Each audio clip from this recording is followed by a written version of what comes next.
आज हम लोग क्लास 11 माइक्रो इकोनॉमिक्स में प्रोडक्शन फंक्शन चैप्टर समझने की कोशिश करेंगे।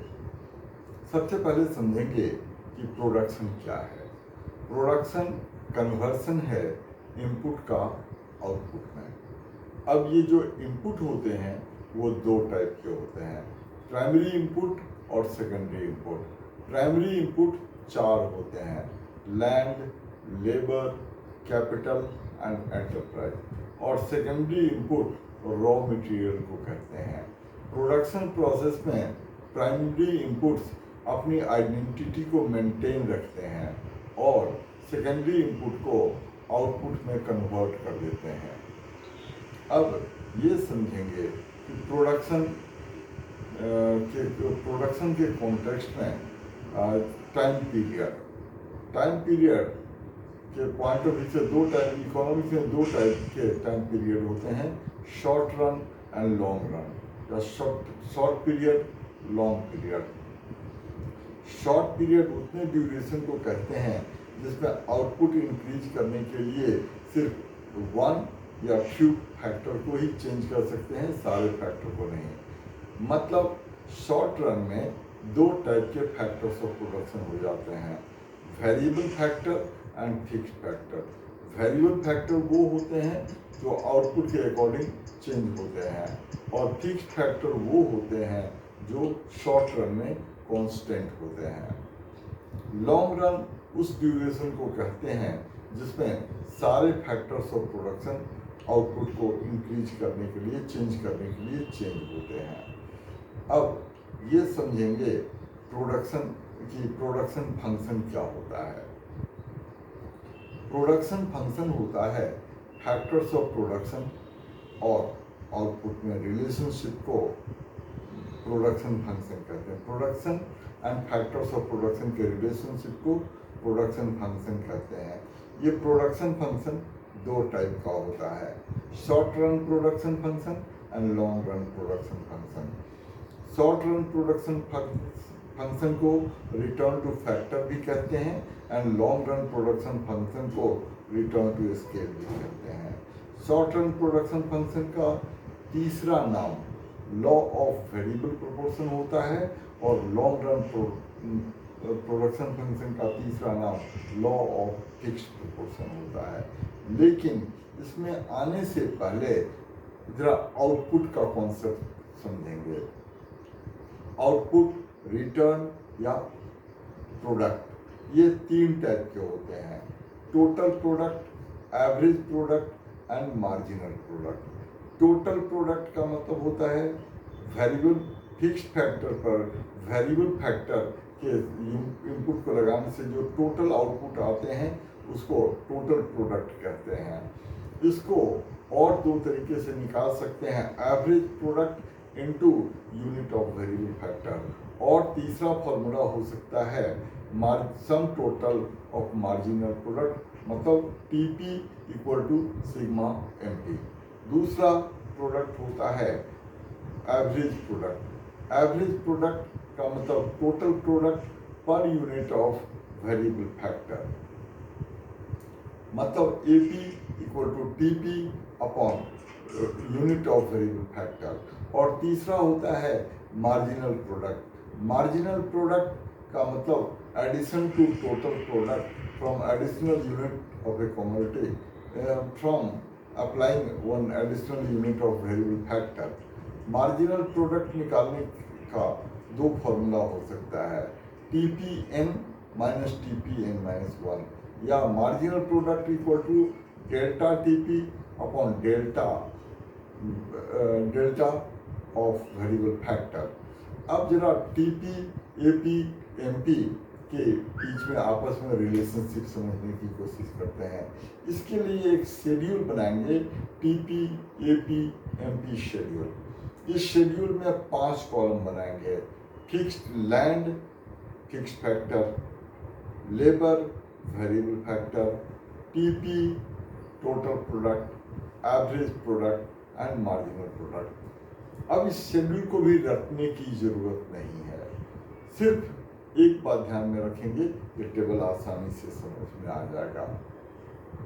सबसे पहले मार्जिनल प्रोडक्ट में यूनिट ले लेंगे 2, 4, 6, फिर उसको घटा लेंगे 5, 3, 1, 0, -1। इस तरह से याद रखेंगे कि मार्जिनल प्रोडक्ट पहले इंक्रीज होता है, मैक्सिमम पर जाता है, डिक्रीज होता है, 0 होता है, माइनस होता है।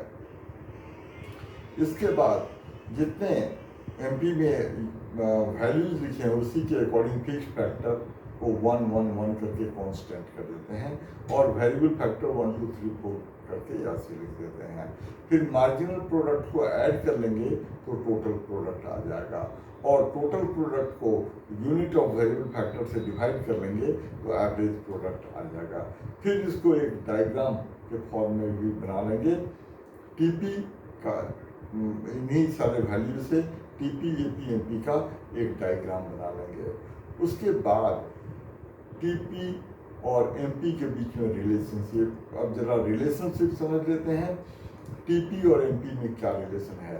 टीपी और एमपी में रिलेशन टीपी के पॉइंट ऑफ व्यू से, एमपी के पॉइंट ऑफ व्यू से, दोनों तरीके से ये रिलेशनशिप समझ सकते हैं। तो पहले टीपी के पॉइंट ऑफ व्यू से टीपी और एमपी का रिलेशन समझते हैं। Initially TP and MP are same. Number 2, when TP increases at increasing rate, MP increases. When TP increases at decreasing rate, MP decreases but remains positive. Next, when TP fourth relation, when TP is maximum, MP is 0. Fifth relation, when TP decreases, MP becomes 0, MP becomes negative. अब इसी को MP के point of view से भी कर सकते हैं। Initially MP and TP are equal. Number 2, when MP increases, TP increases at increasing rate. Number 3, when MP decreases but remains positive, TP increases at decreasing rate. Number 4, when MP is 0, TP is maximum. Number 5, when MP becomes negative, TP starts declining. In relationship को अच्छी तरह से याद रखेंगे। इसके ऊपर objective type question, MCQ type question पूछ लेते हैं। अब आते हैं एपी और एमपी में रिलेशनशिप। इसको भी दोनों पॉइंट ऑफ व्यू से समझेंगे। पहले एमपी के पॉइंट ऑफ व्यू से, initially MP and AP are equal. Number 2, when MP is greater than AP, AP rises. When MP is equal to AP, AP is maximum. When MP is less than AP, AP falls. Last, MP becomes 0 and negative, AP never. अब इसी को उलट करके MP के point of view से भी relationship को समझ लेंगे। अब हम लोग आते हैं अगले कॉन्सेप्ट में, law of variable proportion. Law of variable proportion या शॉर्ट रन प्रोडक्शन फंक्शन या रिटर्न टू फैक्टर तीनों सेम होते हैं। पहले स्टेटमेंट ऑफ लॉ समझेंगे। इसको दो तरीके से डिफाइन कर सकते हैं, टीपी के पॉइंट ऑफ व्यू से, टोटल प्रोडक्ट के पॉइंट ऑफ व्यू से, और एमपी मतलब मार्जिनल प्रोडक्ट के पॉइंट ऑफ व्यू से। तो पहले टीपी के पॉइंट ऑफ व्यू से लॉ ऑफ वेरिएबल प्रोपोर्शन को समझते हैं। व्हेन एज ये स्टेटमेंट ऑफ लॉ है, as more and more units of variable factor are employed on the fixed factor, TP initially increases at increasing rate, then at decreasing rate, and finally it starts declining. इसी को MP के point of view से ऐसे कह सकते हैं कि as more and more units of variable factor are employed on the fixed factor, MP initially increases, then decreases, and finally becomes negative. अब इस शॉर्ट रन प्रोडक्शन फंक्शन या लॉ ऑफ वेरिएबल प्रोपोर्शन के जो assumptions हैं उसको भी याद कर लेंगे। इसके बाद अब ये समझेंगे कि लॉ ऑफ वेरिएबल प्रोपोर्शन के 3 स्टेजेस होते हैं। फर्स्ट स्टेज में टीपी इंक्रीजिंग रेट से इंक्रीज होता है और एमपी इंक्रीज होता है। इसको इंक्रीजिंग रिटर्न टू फैक्टर कहते हैं। सेकेंड फेज में टीपी डिक्रीजिंग रेट से इंक्रीज होता है और एमपी डिक्रीज होता है। इसको डिक्रीजिंग रिटर्न टू फैक्टर कहते हैं। थर्ड फेज में एमपी नेगेटिव हो जाता है और टीपी डिक्रीज होने लगता है। इसको नेगेटिव रिटर्न टू फैक्टर कहते हैं। अब इन तीनों फेजेज के अपने अपने रीजन होते हैं कि पहले वो इंक्रीज क्यों होता है, इंक्रीजिंग रेट से इंक्रीज क्यों होता है, फर्स्ट फेज का रीजन क्या है, सेकेंड फेज का रीजन क्या है, थर्ड फेज का रीजन क्या है। एक बात इसमें याद रखेंगे कि इस पर अक्सर एग्जाम में क्वेश्चन पूछते हैं कि एक rational firm law of variable proportion के कौन से फेज में ऑपरेट करता है, तो हमेशा याद रखेंगे सेकेंड फेज में वो ऑपरेट करता है, क्योंकि एक फर्म प्रॉफिट मैक्सिमाइजर होता है। प्रॉफिट तब मैक्सिमम होता है जब टीपी मैक्सिमम होता है, और टीपी मैक्सिमम होता है सेकेंड फेज में, इसलिए एक रैशनल फर्म हमेशा सेकेंड फेज में ऑपरेट करता है।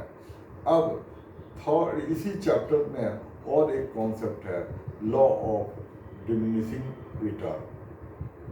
Law of diminishing return law of variable proportion के सेकेंड फेज से रिलेटेड है। इसमें ये कहा हुआ है as more and more units of variable factor are employed on the fixed factor, a stage comes when marginal product starts declining. बस इस चैप्टर में यही है। बंद